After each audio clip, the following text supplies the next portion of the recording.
Okay, just a few words about BPER. BPER was till 4 years ago a normal regional bank.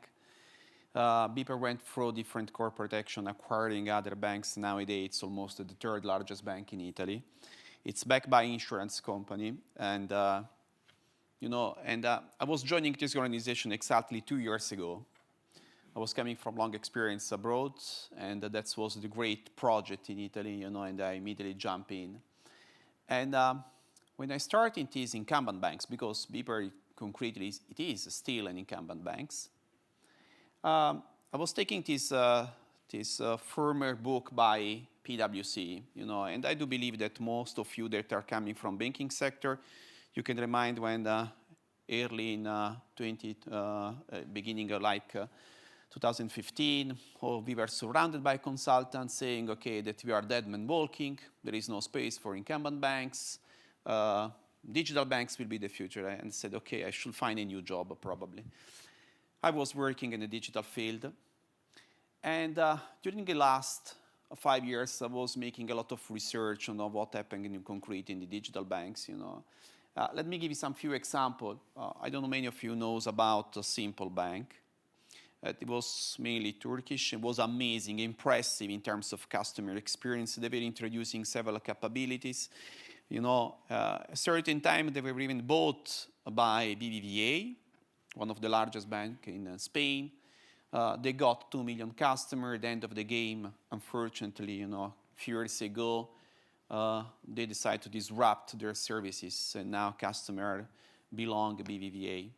This is just an example, when you are starting digital banks, unfortunately, it was not extremely successful story. But there are other things that you can reach on the market. There are several incumbent banks, like BPER, that decide to spin off and to make their own digital bank. There was a trend in the past 5 years, Let me give you an example, Marcus. There are almost 3 billion of investment behind this digital bank. They went over different, and they were delivering really impressive business capability.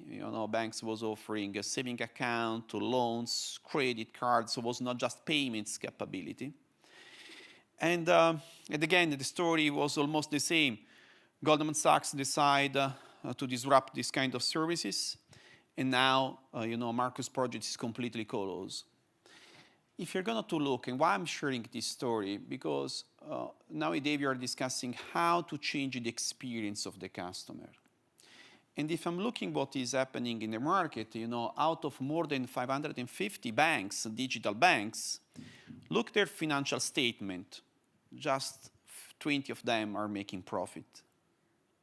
Now, I'm not making a speech, to prove that digital bank is not the right way. It is the way. And we should every day to say thanks to digital banks that make an impressive push to the incumbent market. No doubts about this. And if you're making deep dive, those 20 that are profitable, majority of them are in emerging market. We were discussing about, the lawyer, can I say lawyer? About framework. I was spending part of my career in the Middle East, and there is a big advantages in the Middle East and emerging market. There is not such strong framework, legal framework, and they're giving this power to take some speed, something that we cannot take, unfortunately, in Europe, that is over-regulated environment. And that is giving, in this kind of emerging market, the opportunity to introduce this kind of new wallet story. So let me give an example. Think about Paytm in India, Nubank in Brazil. So there are all of these stories that are going to be extremely successful because thanks to the neobank, they're reaching customers that were completely unbanked. So if I'm looking technology where is supporting banking sector is to go exactly where banks were not capable to go for a long time. And my question was, okay, what about why this is happening? And there is a simple reason. I'm sorry for this because I'm coming from business sector. And every day I should respond on my account system. So I should generate profit. We can go around as much as you want, but at the end of the game, as long as we are a bank and we are not an NGO, we should return profit. And if you look at what the daily banking capability was making in the digital bank, because digital bank was majority serving basic services, that is not giving the opportunity to repay the cost to serve.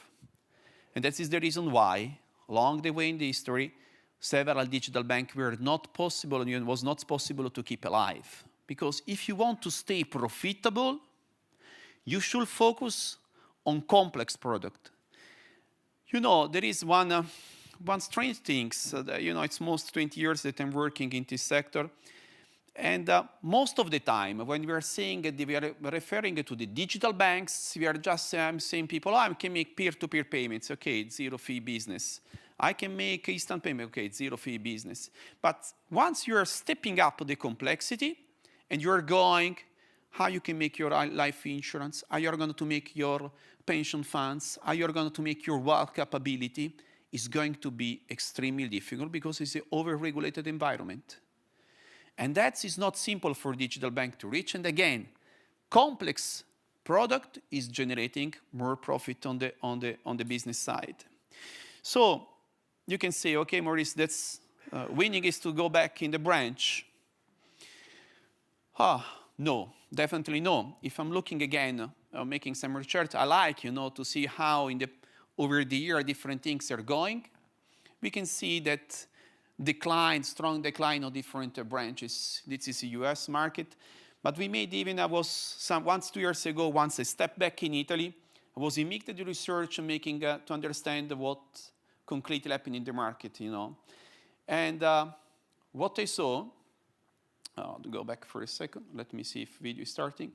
What I saw that is, we were more than 800 banks in Italy 15 years ago. Around 50% of banks nowadays have been closed, merged, acquired, as you wish, but are not anymore there. And a number of employees dropped significantly, but number of branch significantly dropped. 40% of branches completely off. Let's take an example of BPER. When I was joining BPER in 2022, we were around 2,000 branches. Nowadays, we are 1,600, and at the end of the year, we will be 1,500. So we closed 500 branches in 2 years. Easily because we were merging banks, there is overlapping, and potentially we don't need. So again, what we need, it's not exactly branch, but at the same time in Italy, if you're looking that it's over-banked market, number of current accounts are growing. It's okay, that's strange. Banks are closing, branches are closing, employees of banking sector are going to drop out, and a banking account instead of growing. That is happening for too many things, because if you're looking for what customer is doing online, have a look at this kind of chart. I like, to show these things. There are several things whether the growth of digital channels, mobile and web, are significantly more important than branch because they're offering simple things. So can you see the 14 thing? That is traditional bank. There is customer that is not using anymore. But just in a second, if you're stepping over the complexity and you are going to inquire for product, can you see the branch or traditional bank is going to be more relevant? So I was combining these two things. Branches are closing. We are not being anymore capable to reach our customer. Customers are demanding more services. As long as we would like, as incumbent banks, to remain profitable, because we cannot go like digital banks on fundraising. We have to generate profit at the end of the year. And mobile penetration was impressively growing. So we said, okay, how I can set the proper strategy for an incumbent banks that would you like to make an important step ahead in the digitalization process?